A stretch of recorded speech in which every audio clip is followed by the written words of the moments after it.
I always say good leaders have vision, right? That's you're committed. We're gonna be here. We're gonna be here forever. We're gonna do this. We're gonna do that, right? Here's our 5-year plan as we go. But great leaders, they know how to give vision. Welcome to a special bonus episode of the Direct Approach podcast. Today, we're featuring one of the most practical and data-driven presentations from DSU Fall 2025 with author and strategic advisor Rob Sperry.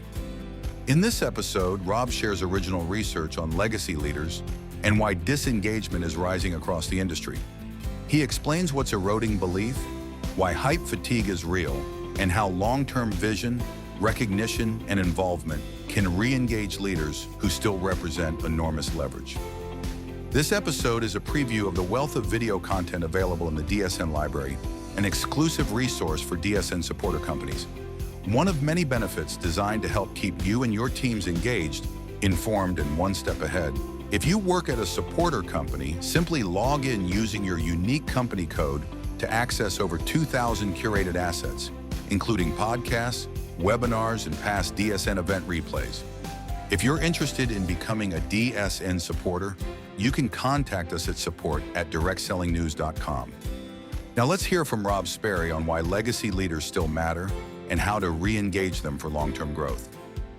Now, when I say we're gonna talk about legacy leaders, how to re-engage legacy leaders. They could be your untapped profit center. Now, I know most of you are like, we've done everything. We've been over backwards, right? You've got the councils, you've got all the programs, you've done the dinners, you've done the private calls, the Zooms, and a lot of it has helped, but you're like, we don't know what to do. We're trying. And so some of you are like, we're gonna do a little bit there, but we're just gonna move on to the new people and we're gonna have new councils and we aren't gonna do as much for them. So I wanna preface this is today isn't about blaming effort, saying you're not doing anything. But I do also want you to take a fresh look. Pretend like you don't know anything. I know that's hard to do because I do have some really important statistics that we're gonna get into for all of you. So what I'm about to show you doesn't exist.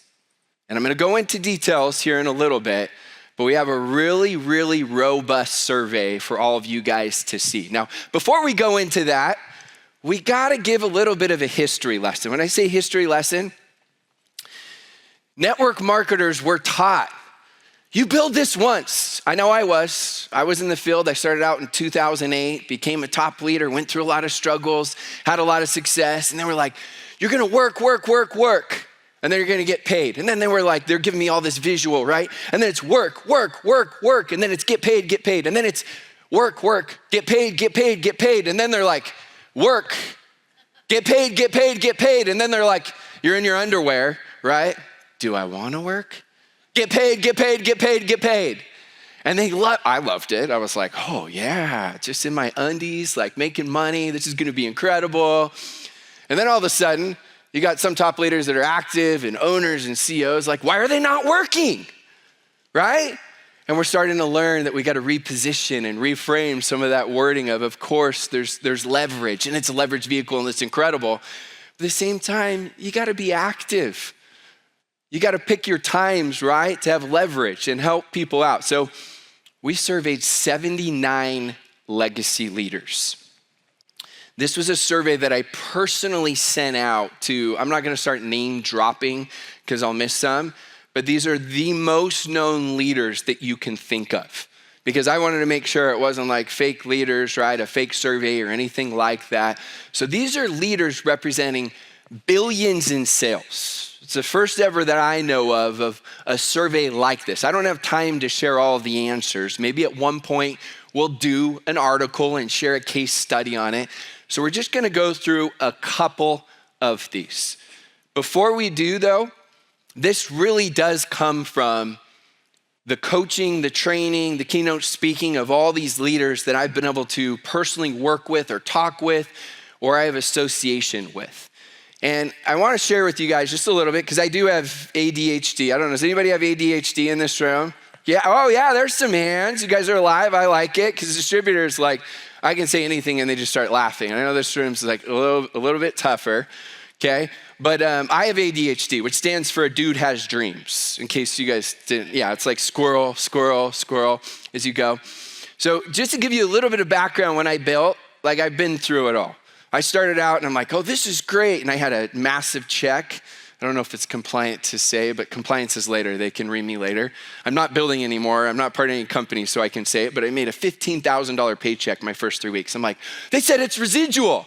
So what did I do? I ended up quitting my 6-figure job. So dumb. And then I started building.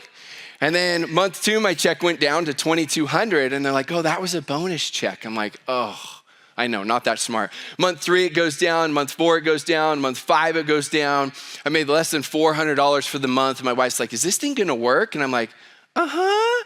And in my mind, I'm like, I have no clue if this is gonna work. Now, I was living the dream. I joke around. I was part of an incredible company.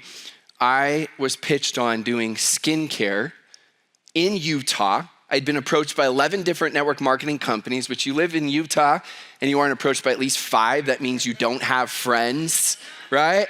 And then the guy's telling me, oh, it's skincare. I'm like, really? And then he's like, oh yeah. And he's like, we have this thing that helps with cellulite and stretch marks. I'm a 28-year-old guy. I'm thinking in my mind, what am I supposed to do? Call my buddies up, right? First, it's network marketing, right? I'm like, oh geez. Then second, what am I supposed to do? Call them up. Hey, dude, I saw your left cheek in the locker room. It's a little saggy. At halftime during the football game, we're gonna firm one of those up, right? Buy one, get one free. We'll firm that bad boy up and free facials. It's gonna be so fun, right? So I went through it all the way from the highest checks to the lowest, to building my business all over, to even being a legacy leader where I was kind of burnt out. I was checked out. I remember receiving a reward for being the top recruiter out of 1 million distributors. And I received the award, and then after that, I was out. Like I just pretended like I was there, but I really wasn't there. So I've been there, I've done that. So who did we survey? 21 years in the profession was the average of how long they've been in. Like these are legit leaders. 10 years in their company. What percent reported team disengagement? 76% of these legacy leaders said their leaders within the last 3 years are disengaged. 76%. That to me is just mind-blowing. So what kills leader engagement the fastest? Some of these answers you know, but I wanted to find some that you didn't know. This one shocked me. 66% say hype fatigue kills belief more than anything else. Now, there's a lot of different directions you can go, and I don't have time to go through all the data on it, but they feel like corporate's acting like a hypey distributor. Now, maybe that's right, maybe that's not. It doesn't matter, that's the perception. And they feel like it's switching every year of what's the latest and greatest. So everyone's doing this, let's copy this. Anything can work. We see all different types of services and products. But when you're this type of company and you switch to this, and then you switch to this, and you switch to this, it's like playing, Brent just talked about football. It's like playing basketball. If we're gonna do a sports analogy, and you build this incredible team, and then all of a sudden they're like, oh, there's a 3-point line. Like, yeah, but we didn't build a team for a 3-point line. But it's so exciting. Oh, now we're gonna play football. It's still a sport. It's so exciting. And they're like, wait, what? Oh, it's gonna be the greatest thing ever. The NFL's huge. And they're like, oh, now we're gonna play soccer. Soccer's huge globally, but it's a sport.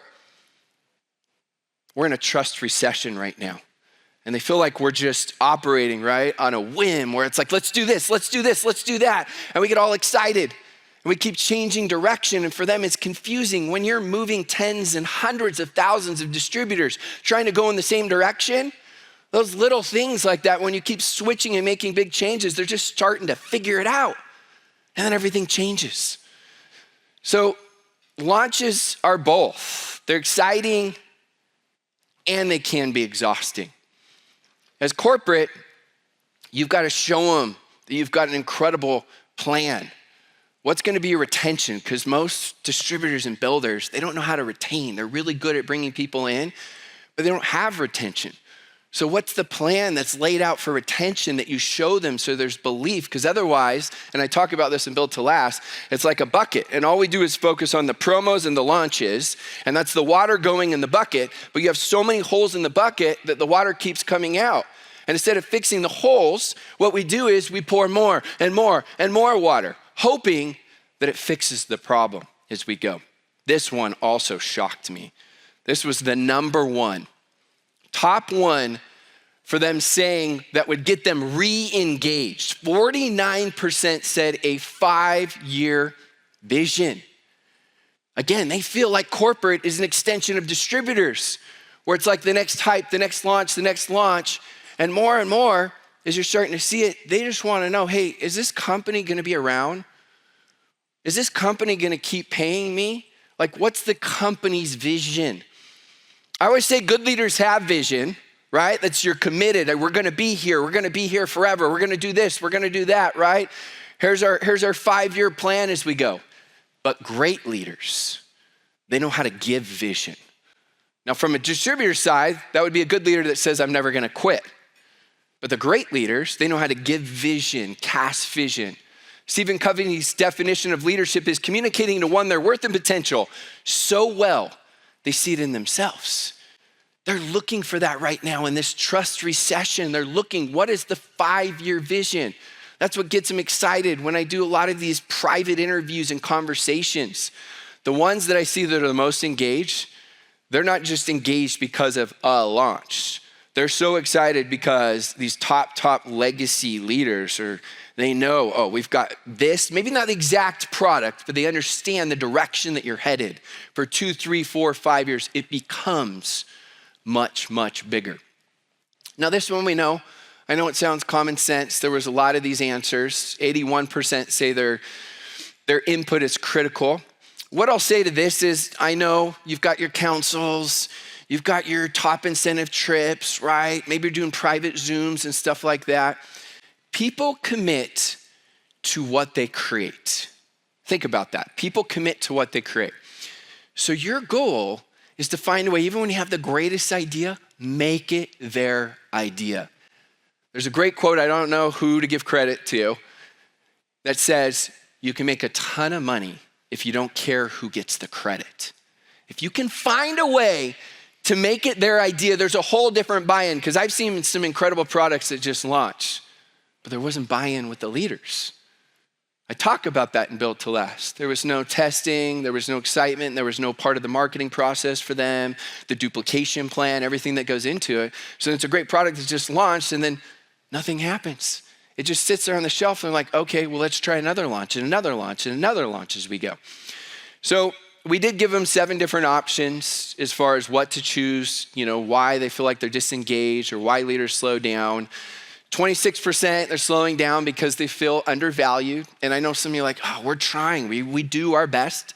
Again, successful people just do the basics better. So sometimes we got to go back to those basics and say, we think we're doing it, but how can we do better? Challenge yourselves with fresh ideas and fresh perspectives as you go. 22% want fresh projects, right? They have ADHD like me, right? A dude has dreams. They got their squirrel moments. And they want these fresh projects that get them really excited. I'm gonna talk about that in just a second. So that goes along with what reignites belief. So 38% said that the proof matters. Like they need to see a system that still works. They don't want to, this goes with the hype fatigue, just launch the newest thing and then they're like, we got egg all over our face and it didn't work. But I know some of you are like, well, it only works if they work. That's where this all comes together, of getting them part of that process of everything. We want you to help us with the duplication strategy. We want you to help with this. We want you to help you with that as you go along with it. Dot all your I's, cross all your T's as you go. 20% said what they need is better compensation. Now, the big thing there is I thought it would be like more money, more money, more money. So the big value there is 38% saying how much the proof matters. When you start showing your retention plan and your follow-up plan and your 3-year plan and your 4-year plan and your 5-year plan, it makes a massive difference as we go. 48% prefer recognition for mentoring others. I don't have time to go into all the ideas for that. But I know some of them are at this point where you're like, hey, recruit more, recruit more, recruit more. And some of them aren't. They're not producing as much. And a lot of you have altered comp plans to help reward the producers. I get that. but they want to find ways where they can still receive recognition on how they can mentor others and grow others. They feel like that's their next phase as they go.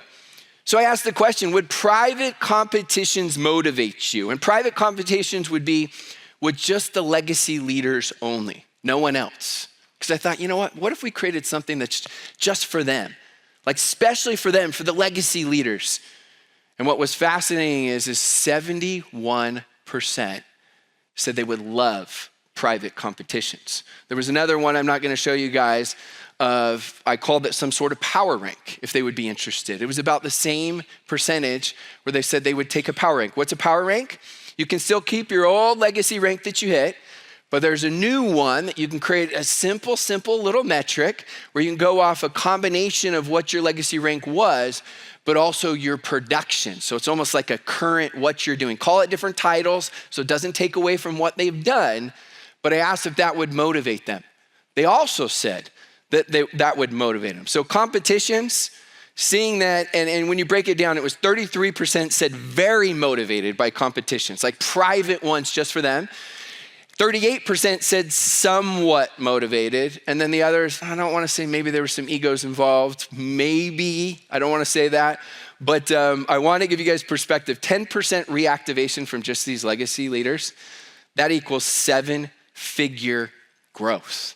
Like that is a big deal. There's so much leverage when you guys do that. So the data speaks for itself when we look at this. We got 76% of teams are disengaged.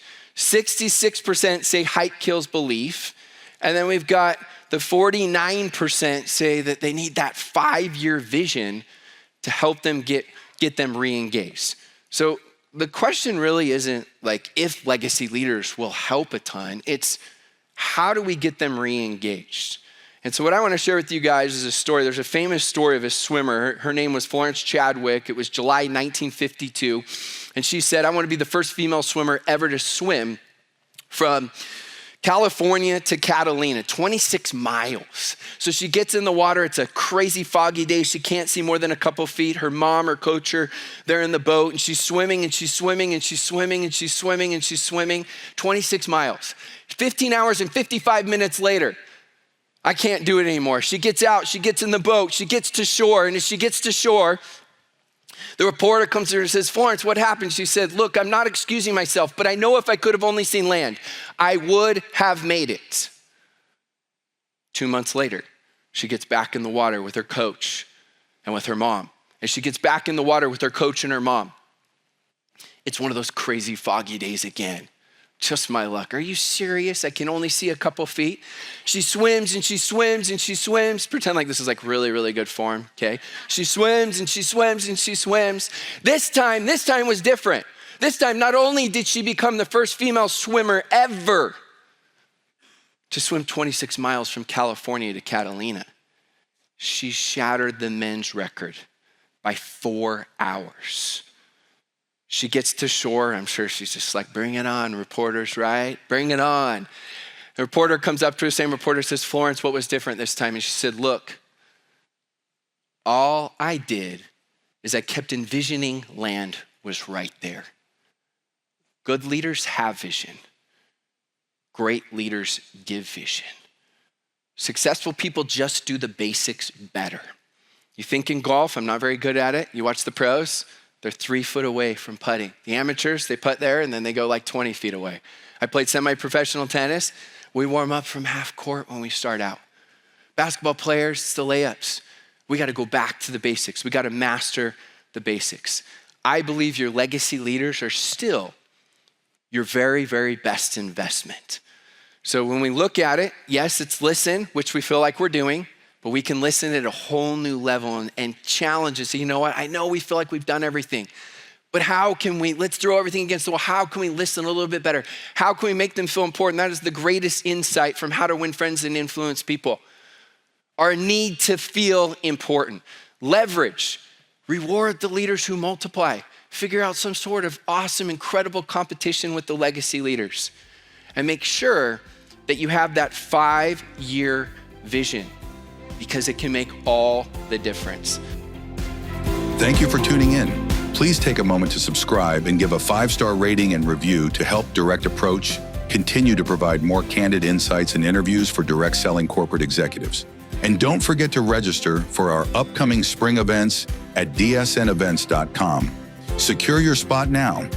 Thank you for listening and supporting DSN and the Direct Approach podcast.